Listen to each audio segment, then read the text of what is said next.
Since COVID-19 was declared a pandemic, many have speculated that it's been planned by a group of tech elites who are dictating to governments globally. But do these ideas carry any weight? And what might their motives be for orchestrating a global pandemic? To understand, we must first explore a significant shift that's been taking place in our economy, one that only a minority of people are aware of. It's called the Fourth Industrial Revolution. To date, there have been 3 industrial revolutions. The first happened in the late 1700s with the invention of the steam engine, which led to the creation of factories and a booming textile industry. In the late 1800s, the Second Industrial Revolution was marked by mass production, as well as new industries like steel and electricity. And the third happened in the late 1900s, which saw the invention of the computer and the internet. Now, the Fourth Industrial Revolution describes the emergence of artificial intelligence and how it integrates more with humans.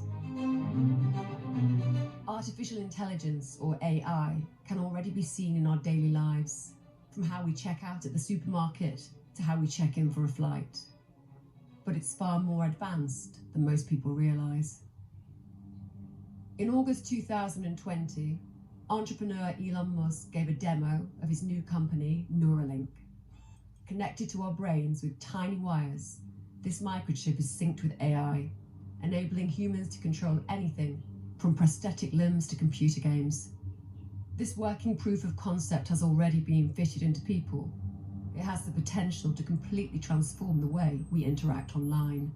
So there's actually a lot of functions that this device could do related to monitoring your health and warning you about a possible heart attack or stroke or other damage, as well as sort of convenience features like playing music. You do a lot. It's sort of like if your phone went at your brain or something. It's a cyborg. It's a combination. It's a combination of electronics and biology. Yeah. Things are getting more and more connected. Kai-Fu Lee is the former president of Google China and Microsoft Research China, as well as the author of New York Times bestseller, AI Superpowers, China, Silicon Valley, and the New World Order. Kai-Fu believes that China will be the AI superpower within 5 years. For those of you who haven't been to China for the 3 years, please be careful when you go because your credit card and cash may not be accepted. China has pretty much been taken over by mobile payment. In the age of AI, if data is the new oil, then China is the new Saudi Arabia. One concern that is topical in the development of AI is the displacement of jobs. Robots are clearly replacing people's jobs. They're working 24/7. They're more efficient. So therefore, are you convinced long-term that we're going to have a jobs problem in the world?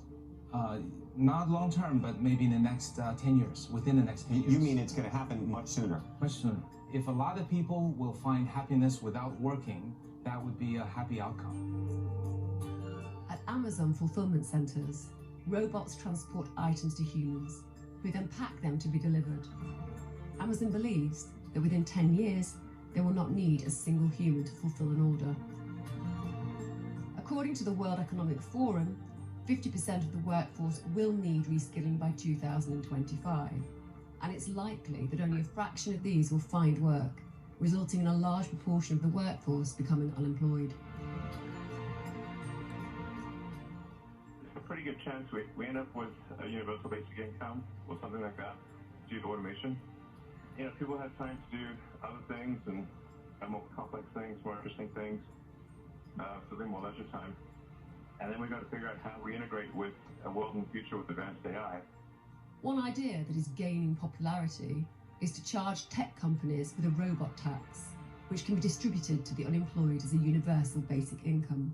I don't think the robot companies are going to be outraged that there might be a tax. It's okay.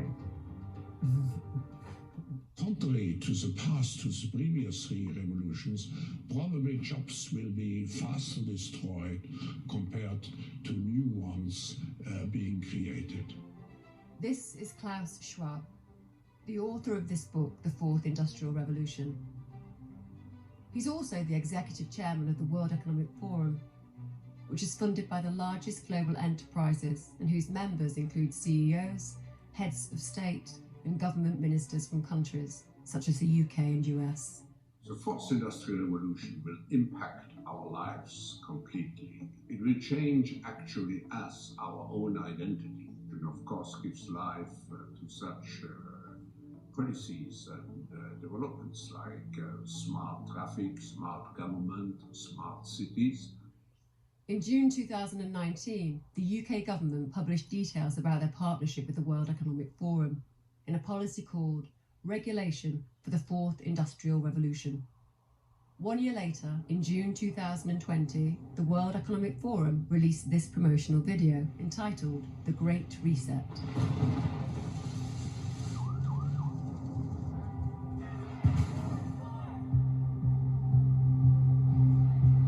The purpose for this film is to imply that everything from economics to our culture needs to change.